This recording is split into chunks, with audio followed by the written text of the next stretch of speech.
Right, the old Corsa, will it run?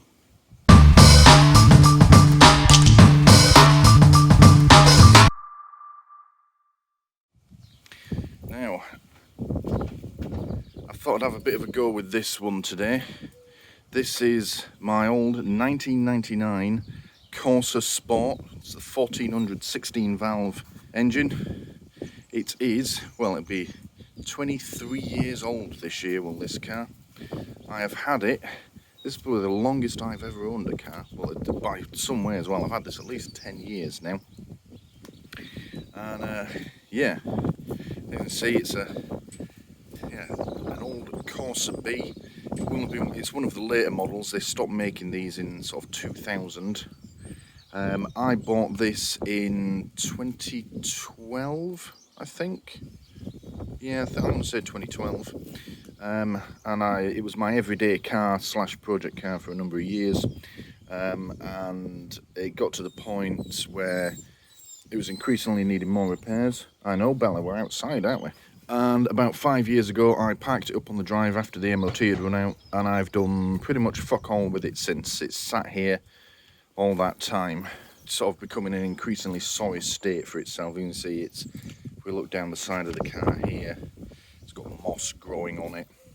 Some of the lack has come off on that wing, which is unusual for these older painted cars. Normally they rust before the paint gives up. Yes, the bonnet is a slightly different colour green. When I first got it, the original bonnet had loads of rust along the front here, big sharp edge. So I ordered another one off eBay. It was about the right colour. It came to the end of its MOT, like I say, about probably 4 or 5 years ago. And I didn't actually put it in for its MOT, which I regret now, because it may well have passed or not needed all that much work back then. I could have kept it going, but for various reasons, it ended up parked up and it's been sat here ever since. I have had it running once or twice since then, but it hasn't moved from this driveway. It's been sawn ever since. What can you see, Bella? But I'm finally at a point in my life where I feel like I'm getting back on track and I'm feeling more confident in myself, being able to do things. The Mazda at the back is still awaiting parts, so I thought I'd have a go with the Corsa today. I'll have a look inside. We'll do this as an introduction. And then just before I even open the door, you can see the interior is in a bit of a sorry state. Oh, door doesn't want to open. Get my hat back. But yeah, this was one of the higher spec models when it was new. See if we can put the seat back a touch. There we go. Because in it you would get, being the higher spec model, it would come with aircon there. The airbags were optional. Remember, this was the 90s. As you can see, look in there, 134,000 miles, nearly 135. But yeah, the rev counter was optional as well. The model I had before this, the Corsa Merit, didn't have a rev counter. You just had one big speedo in the middle. So yeah, and other optional extras were this dial here, which dims the instrument display. That was optional. Yeah, I used to work on this car. I loved working on it. They were great cars for modifying. And yeah, it's a bit of a shame what I've done to this. So hopefully we can get her restored. Did I leave it in the glove box? Old tax discs. Jesus. Kids of today won't know what they are. Ha ha, you're old. So, the tax disc that's in the window says 2014 on it. That shows how long this car's been sat here. Interestingly, the driver's seat is mouldy. But apart from the junk that I've left in this car, the passenger seat is okay. If I pump the clutch, that still feels as good as it always has, as I remember. Brakes are obviously rock hard. Cable accelerator, none of this fly-by-wire. See what's in here. This is my student idea of a air freshener. Get a bar of soap, stick it in the ashtray. Yes. Wright's coal and tar soap. I like the smell of that. I'm going to take that inside, use that in the bathroom, and we'll keep that. yeah, this was a modified car. The theme of it was, although you can't tell so much now, so I've taken a lot of it off, was going to be a sort of zombie invasion slash rat rod slash end of the world mobile.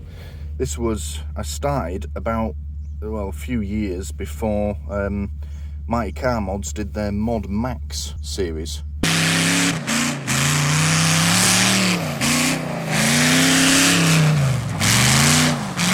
Which was obviously greatly superior to what I did. I'm just gonna say, it is the best car that we've ever built.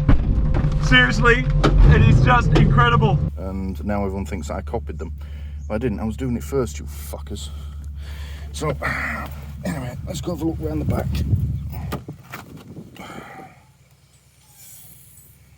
The spare wheel, because I put bigger wheels on it, bigger tyres, it didn't actually fit in the spare wheel well, so I used to have it on a roof rack. The roof rack I took off about a year ago and sold, which I regret doing now, because I kind of want to put it back on. But, so, yeah, I used to have a bit of wood across the top of this. I don't know what I've done with it now. Split rear seat, that was an optional extra as well. So, let's come over this side.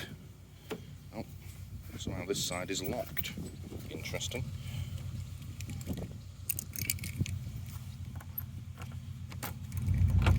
No remote central locking on these. Doesn't want to open. Come on. There we go. These sills, whilst mucky, are in good condition though.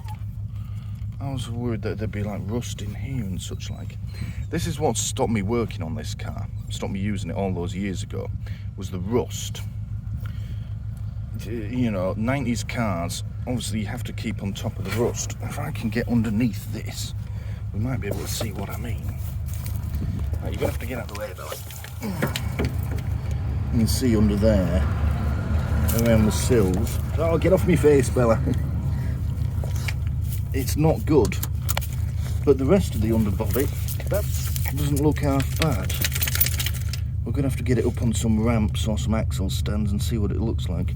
The exhaust was brand new when it was parked up, so you can see that's all still nice and shiny. And yeah, corrosion is the enemy here, but hopefully we can get on top of it. That's my biggest fear restarting this project as well, is welding. I don't know how to weld, and it's an expensive thing to learn how to do. So, yeah. Yes, I know, Bella.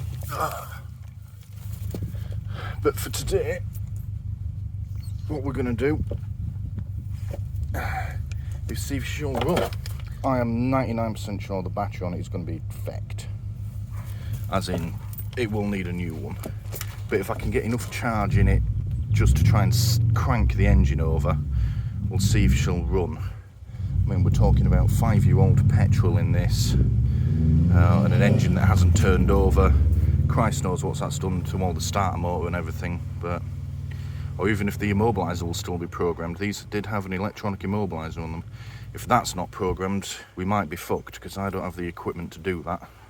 As far as I know, that's dealership only, and even they probably don't have the equipment anymore for it, so yeah, that might be an issue. But let's get the battery charger on it and see if we can get her going. Right, let's get the bonnet up and see what we can see. So far, the interior is okay. I'm hoping I'm not opening this up to a complete fucking horror show.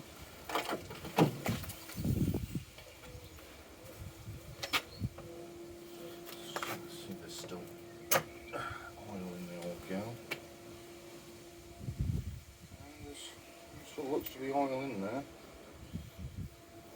Doesn't look to be too dark either. Let's get the old voltmeter out. 2 volts, which may as well be 0. So what we'll do is we'll get the battery charger on. I've got to go out and do some stuff. And then later we shall see if she'll crank. It might be a sort of 10-12 hours worth of battery charging, mightn't it, Bella? Yeah? Yeah, that's all we want to do for now. turn her over, let her run for 30 seconds and then turn her back off. I think if we can do that, then we're on to a winner, aren't we, dog? Yeah? You don't give a fuck, do you? No, I didn't think you did. Get down. Show me my battery charger. What I might do as well is disconnect that solar battery maintainer.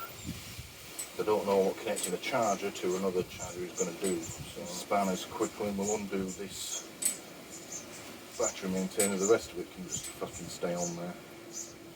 And we'll get it wired up. Let's do that.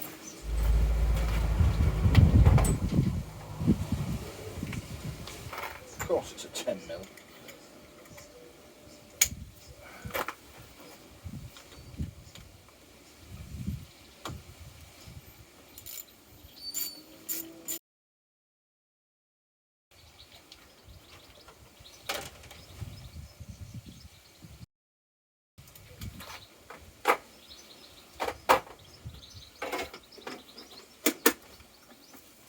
Right, battery charger.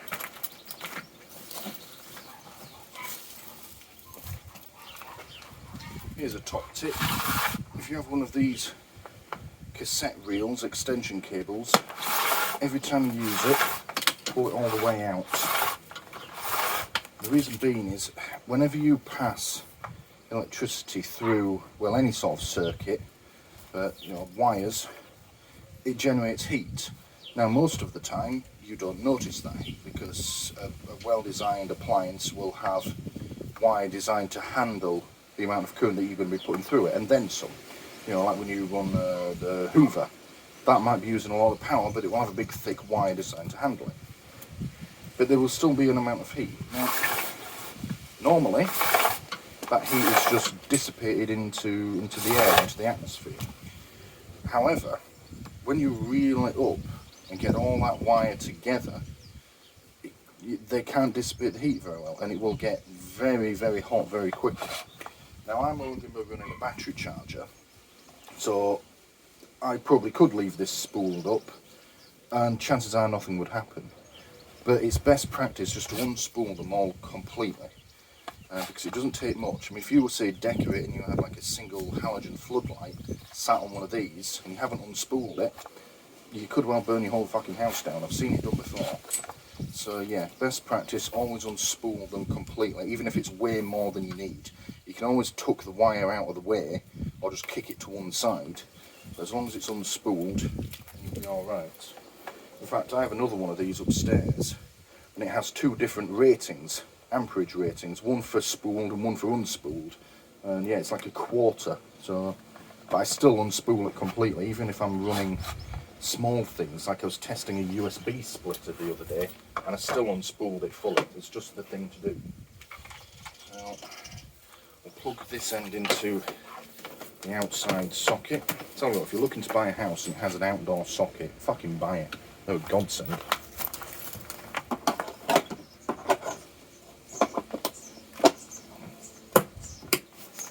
That and outdoor taps.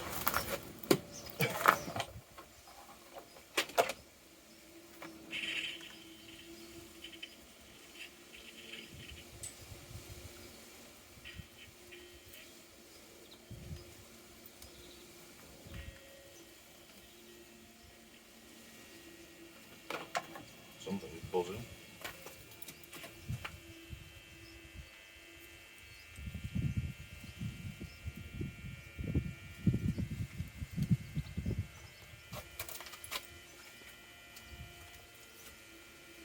What the fuck is that?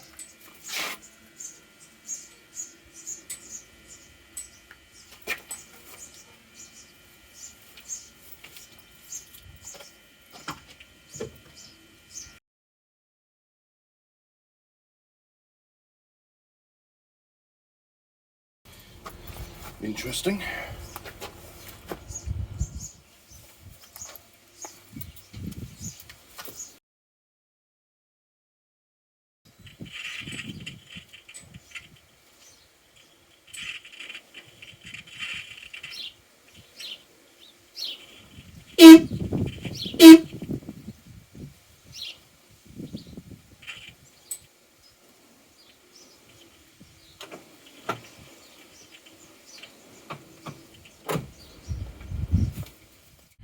Right, the noise is coming from down there. I'll zoom us in. That little thing you see between there, some sort of speaker. I can only assume it's the power sounder for the alarm, and the alarm is trying to go off. Now we're getting 11 volts across the battery, which may just be that the battery charger hasn't caught up yet. I mean, the battery is pretty much dead flat, so that'll climb in time. Or maybe this thing is drawing power.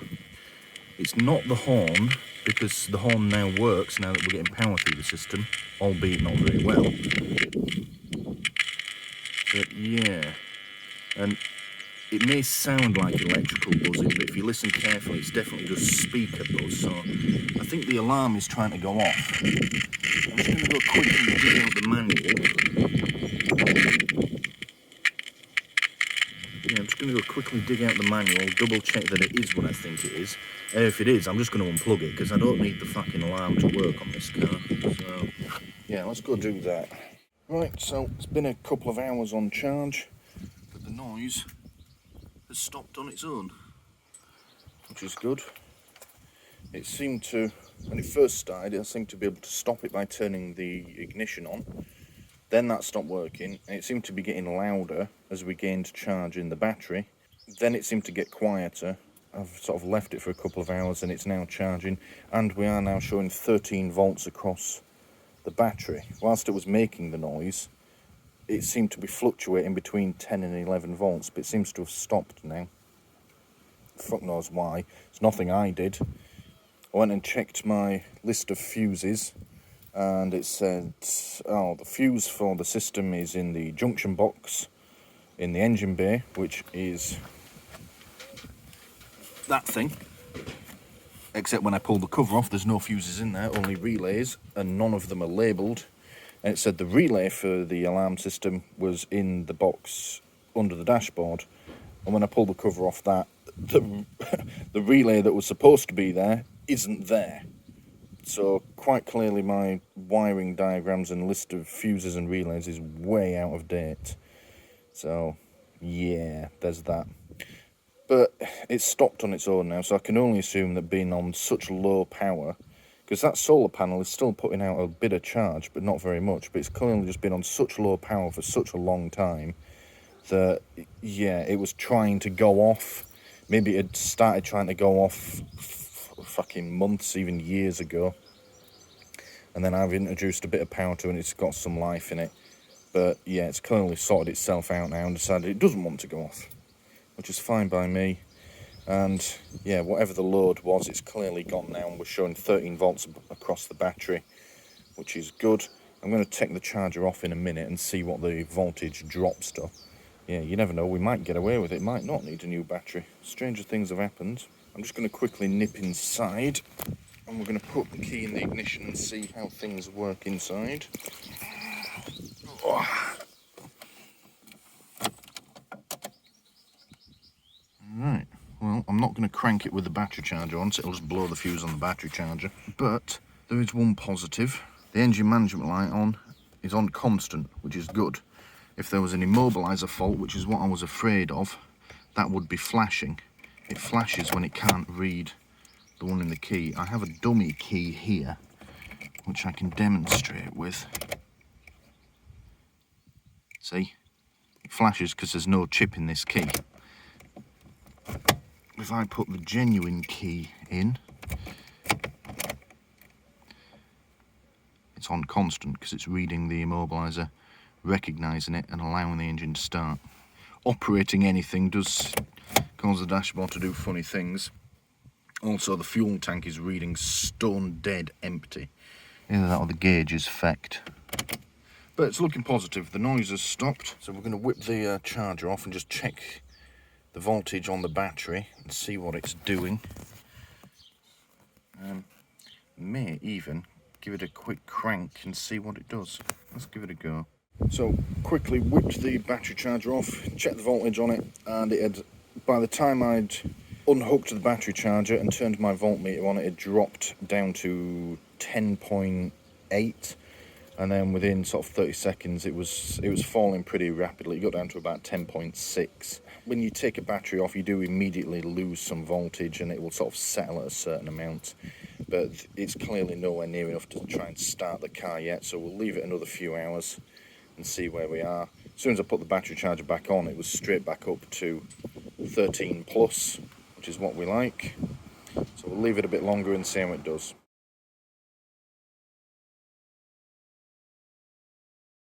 Right, so we may or may not be reaching a moment of truth here with this.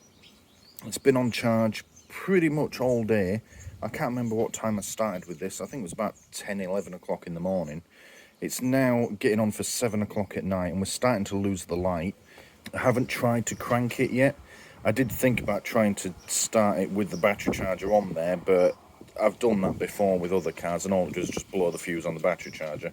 We're showing about 12.4 to 12.5 volts across the battery with the charger on there. If I take the charger off, we immediately drop to 11.3 and it sort of slowly declines. So that's not really going to be enough to crank it. I mean, if I knew everything else was okay, then I'd give it a go. But I don't think that you ideally need 12 plus to start an engine, and this one's been stood for a while, so we're going to leave it for about another hour or so, even if we have to do it by torchlight. Yeah, that's still charging, the light's still on. I'm going to go out, get myself some fish and chips, eat them when I get back, and then we'll see how it is from there.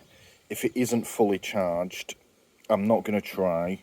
I'm just going to disconnect the charger for the night because I'm not a fan of leaving things on charge overnight. It's a bad idea. So we'll take it off and that will at least give us some indication of how healthy the battery actually is.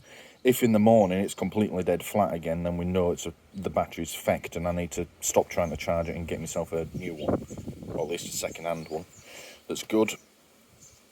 But for now, yeah, we'll give it another hour, maybe two, depending on how dark it gets, and then we'll see where we are with it. Right, so it's been actually closer to 2 hours now, about an hour and 45 minutes-ish, a bit more, a bit less, not quite sure. So I was just coming out to pack things away, so let's just check the voltage quickly. So I'll try and do this so that you can see it.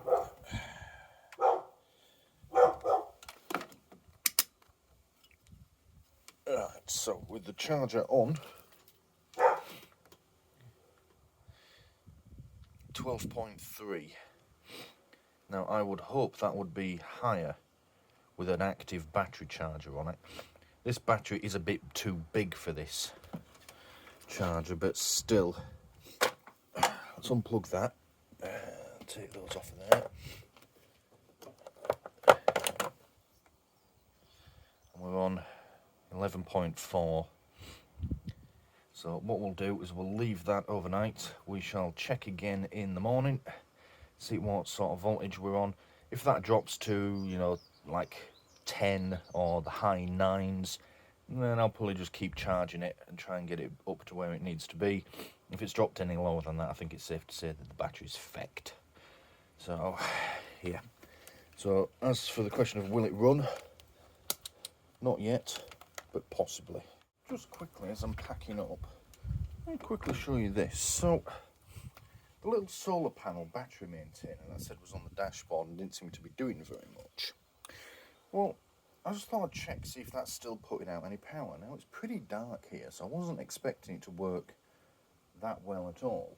If I look in the distance, the railway station at the end of the road has all its streetlights on. It's, you know, it's getting pretty dark, but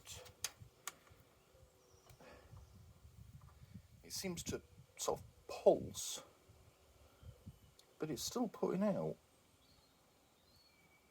8 to 8.5 volts in these pulses. Now, I don't know if it's pulsing because the light's failing, or if that's what it's meant to do. That's normal for it, and you know, when you have good light on it, it would pulse 12, 13 volts. But I'm wondering if all this time that thing's been delivering charge to the battery, keeping it up as much as it can, But of course it was never meant to run for years. And if the alarm system's been playing up in the meantime, that's been causing a drain, which I think it might have been early, although that seems to have fixed itself now. Yeah. So we'll try the little solar panel in the morning as well when we've got good light on it. If that has been delivering power, that might bode well for the health of the battery as well. Right, let's see how we do in the morning. Right, it's now the following morning. Let's see what voltage we get across the battery then.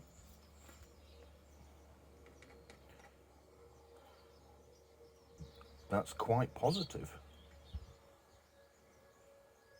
For a second now, I thought it was going to read it like 5 or 6, but 10.35. And it's holding it there as well, look. This battery might yet still have life in it. That is amazing. It's been in this car for a good 10 years. I don't quite know how old it was when I got it. It was second hand. And it's not an expensive one. As you can see, it's a Halford's job. Yeah. Alright, I'm going to get the battery charger on it. And yeah, I've got to go out and buy some car parts. But I reckon another day on charge, we might be able to give this a crank.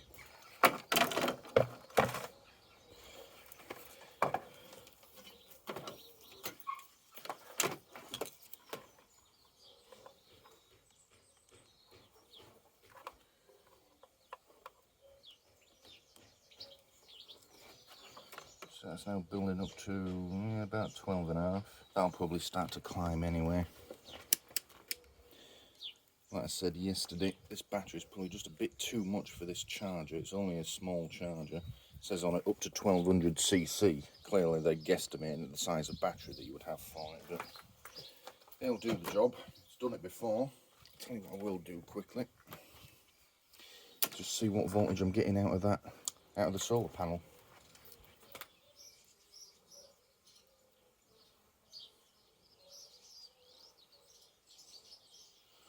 18, 19 volts. See, that I would say was perhaps a little bit too high to be charging a battery.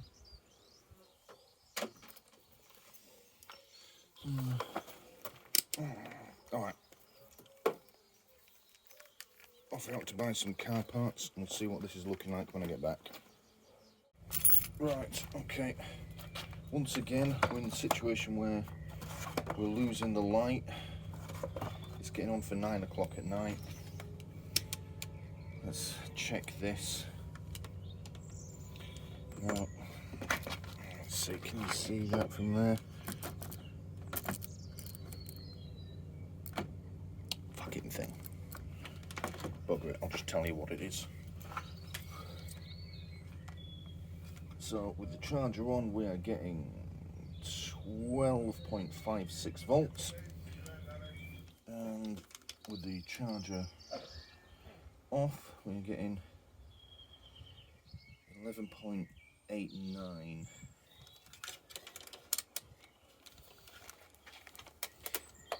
That's the same as what it was when I checked it 3 hours ago. I don't think the problem's the battery now. I think it's the battery charger. I think it's running out of puff. Yeah, it's designed for much smaller batteries. It says up to 1200cc on the charger. This is a 1400 engine with a battery on it designed for what, 2.5, 3 litre. So I think the reason we're only getting 12.5 across the battery is that's about as much as it can put out. It's designed for something smaller, so it's just really struggling to bring it up the last volt or so. It's been on charge for a good 10 hours today, and like I say, it hasn't changed the last 3 hours. So I think we're going to give it a crank and see what happens. I expect this to fail, but I'm hoping it will succeed. If it fails, I shall give it 1 more day charging to try and bring it up to spec. After that, we're going for a new battery. Let's give it a try.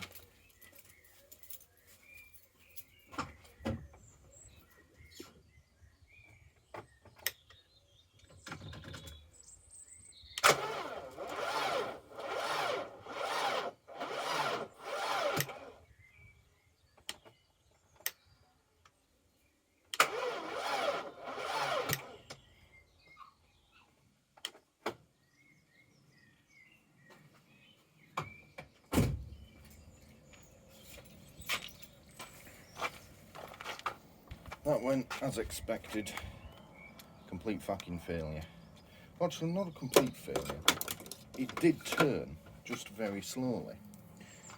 And I was able to keep it turning at that speed for quite some time. So let's just check the battery voltage now. It's all gone down to 11.4. So it's holding on to that charge. More stuff inside the car is working now. The radio works. It all plays through the tweeters, which is interesting. But it is now working. I'm not going to do it tonight because I want to go in and enjoy myself a beer. But that's promising. I think some more charging tomorrow. I might dig out my jump leads and get one of the other cars if I can make them reach. Give it some more oomph. I think there's just not quite enough in the battery yet to turn over an engine that's been stood for so long. The oomph of a live car and a good battery being used to jump start it might just be enough to get it spinning over. I mean, there's a lot that it's got to overcome. I mean, there's bound to be some things that have started to seize up, so it's got more work to do than if this was a regular use car, but still. I also can't quite work out how I've managed to get bird poo on my strut brace when the bonnet's been down. How the fuck is that going there? I'm going to a third day with the battery charger tomorrow. Feeling that it's jump starting a new battery time.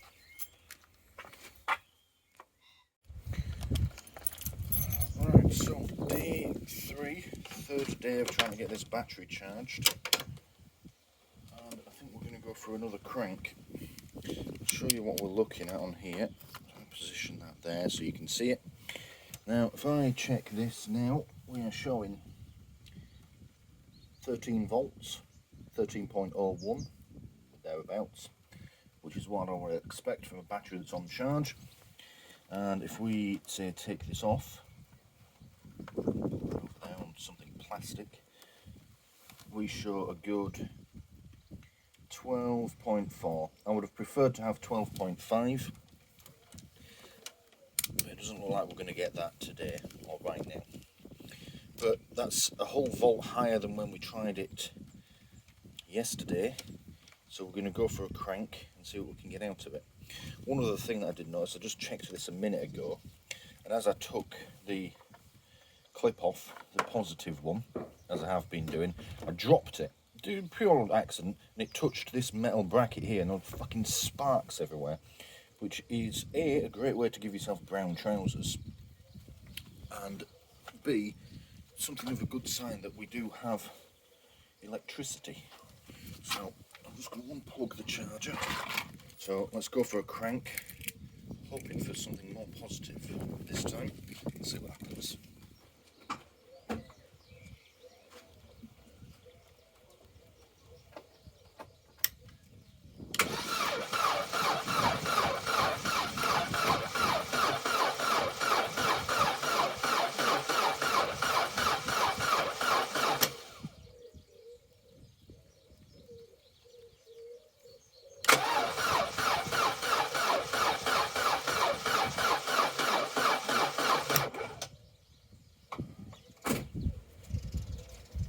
Nope, never mind. Let's check the battery again. Interestingly, it is turning over faster than it was, so that's positive. Let's see what we're on. You see we've dropped back below the 12 volt mark, so it didn't work yesterday, it's not going to work today, but that was turning over faster. So we're going to give it a few more hours charge. We are getting there. If we can get it turning over at a decent rate to the point where it's trying to start, then I'll be happy, you know. But yeah, I just want to know that it's going to spin over properly first. If it doesn't, eventually this is going to be fully charged. If it still won't, then we might have to start pulling bits off. What I might do, because the Mazda isn't going anywhere for a while, if this still won't go after another day's worth of charging, I'll take the battery out of the Mazda and just hook it up onto this and see if that'll crank it any faster. But that's a job for another day. Right, so another day, another charge. So it's a bit of work day for me today. So I put this on charge in the morning. I work from home, so I haven't just left it all day. But that was about between 10 and 11 this morning. It's now nearly 9 o'clock at night, so we're talking about 10, 11 hours worth of charging. I checked it quickly on my lunch break. We were showing about 13.5 volts with the charger on, 12.6 with it off. Just about to check it again now. Now 12.6 is about the normal state for a good battery, just resting. Now I didn't have time to let it rest for very long, but that was quite positive. So we'll just do a quick check again now. There we go, 13.84 and holding. So we'll quickly take one of these off, put it out of the way. Let's try it again. 12.8 and falling, but it will fall. Of course it will fall when you first take it off. It should come to rest about 12.6.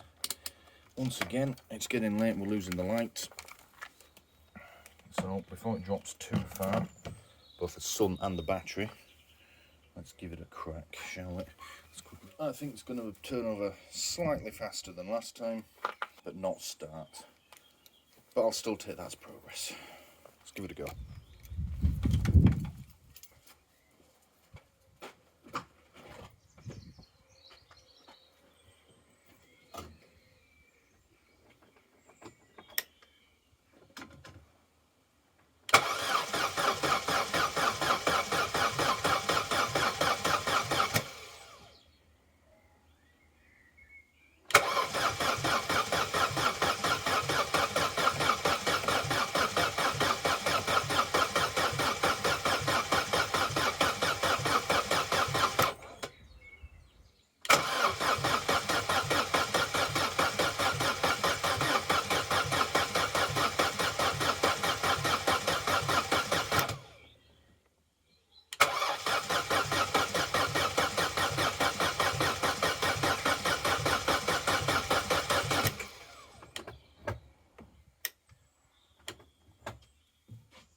Alright, so that might look like a bit of a failure, and I suppose to an extent it is. But I'm happy with the speed that's turning over at. I'm just going to check the voltage again, because that was quite a bit of cranking for what is now a 10-15-year-old battery. But you notice it was keeping the speed up. It's maybe a little sluggish. Okay, so we're at 12 volts, but it was still going. So we'll pop this back on charge, so I want to keep the battery charged as much as possible. But I'm just going to nip inside the car and I'll show you what we're going to do next with it. Because I think there's more to this than it just being dead flat. So yeah, let's just have a quick look. Right, so fuel gauge is what I'm thinking. Everything comes on as normal. Obviously the handbrake isn't on, but that works. Engine light, the orange one, that's normal because the engine isn't running. Fuel gauge though, stone dead empty. Now, I highly doubt, well, there's no way I could have parked this stone dead empty, because how did I drive it onto the driveway? It may well have been low on fuel, but it won't have been stone dead empty. So, one of several things has happened. Either it's evaporated, which is possible, I suppose. The seal on the fuel cap probably isn't all that good. I don't think it ever was.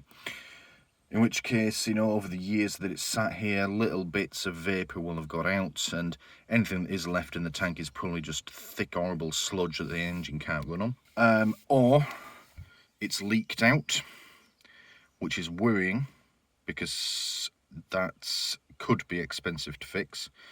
If it's leaked out of the fuel tank, that's very worrying because, yeah, they're expensive to replace, and I don't have the skills, experience, or tooling to fix this. Oh, well, to fix a fuel tank. I can't remember for the life of me if these are metal tanks or plastic tanks on these cars. I believe they are metal, which would explain how it's managed to leak. That being said, though, all the years I was in the trade, we dealt with some pretty old cars. and we never once saw a leaking fuel tank. Fuel lines, yes. Fuel tank, no. And I've been watching a series recently with Ed China, working on a 1980s Range Rover that sat in a field, not on a nice driveway, in a field for over a decade. And before that, it was being driven through Fords, you know, the whole off-roading experience. And the tank was rusty, but it was not leaking. So whilst that would be worst case scenario, I don't think that's it.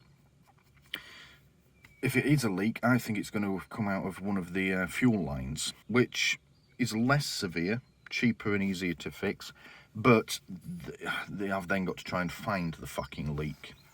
So I really hope it's not a leak. I'm hoping it's the evaporation thing.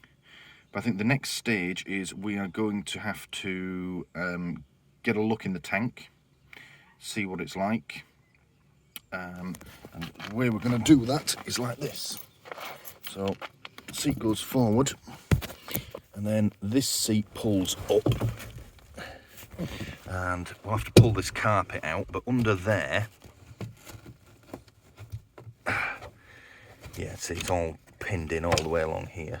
We'll have to pull all this carpet right out, which I'm not going to do right this second. But under here, it's normally about there, is the fuel tank. Well, the fuel tank sender. There'll be a plastic, almost like a little manhole under here, which will give us access to the fuel pump and the sender, and we can lift the whole lot out, have a look in the tank, see what it's like, and dip it if we need to, and see if there's anything in there. Maybe there might be fuel in the tank, and it's just that the sender's fucked. I mean, that's also a possibility. But that's a job for another day. If it turns out it has, if the tank is stone cold empty, what I will do is get a jerry can, put, say, a litre in there, and then we can see if any leaks out. If none leaks out, we'll try starting it to get it pulling through the lines, and we can check for leaks.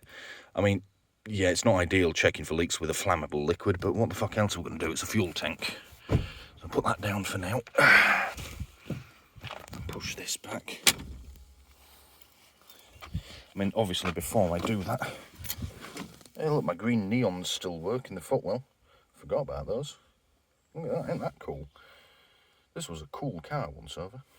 I mean, obviously, before I do that, I'll get it up on axle stands. And we'll see if there's any obvious ones. Like if there's a whopping great fucking hole in the fuel tank, then I'm not going to start putting fuel in it, so it'll drop out the bottom. But if a visual inspection reveals nothing, then we'll try and put some fresh fuel in it and see how we go from there. But yeah, at the moment the axle stands are in use on the Mazda, so we might have to park this for a while until I can get the Mazda fixed and get it down off the axle stands. Get this thing in the air and we can have a look underneath. But for now, we'll let the battery charge. I'm going to keep it charged up. Yeah, we'll have to do something else in the meantime. So far, this project isn't off to the greatest start in the world. I was kind of hoping to have a bit more progress in charging the fucking battery, but still, can't complain too much. Tell you what, before we go inside and have dinner, we'll have a look underneath the car. So if we look under here, it's a bit dark, but the fuel tank is up there, so it looks okay. That's a brake line hanging down. So let's come around this way.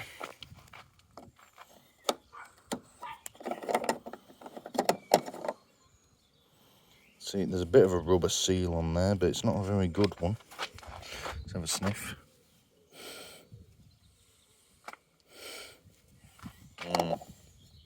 Smells chemically.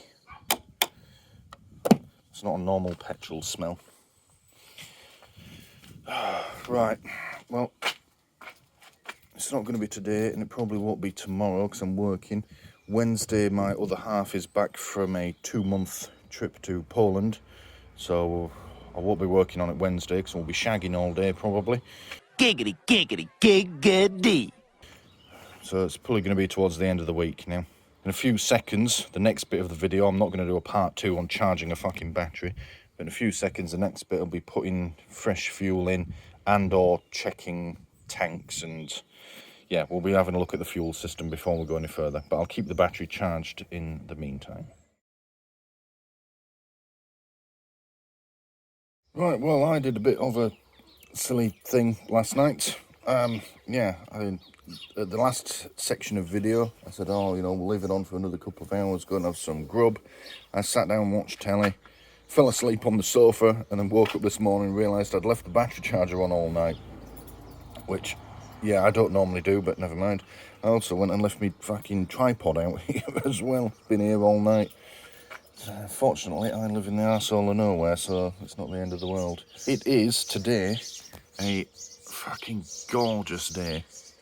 It is, what time are we on? It's 8 minutes past 9 in the morning, and it is sweltering hot already. This will be a good day for working on cars. But capitalism kicked in, and I have to work all fucking day.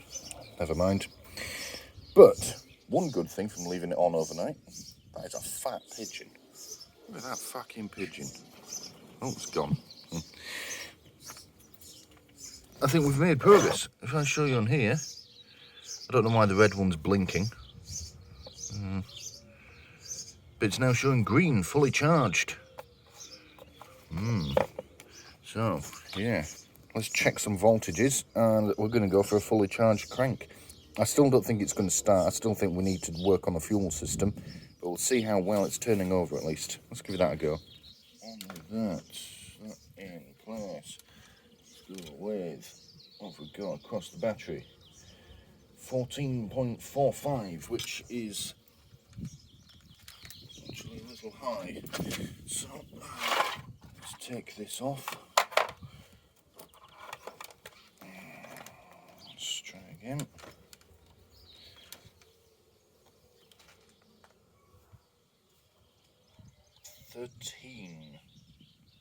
Dropping slightly as it settles.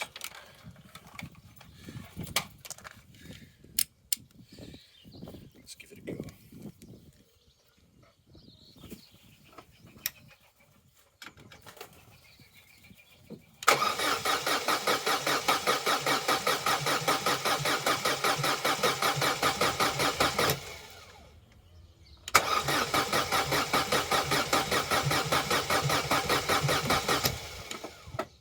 Well, it's good and bad. Good, because I'd say that's a good crank over. Maybe a little sluggish, but I'd say that's cranking at good speed. And bad because it didn't start.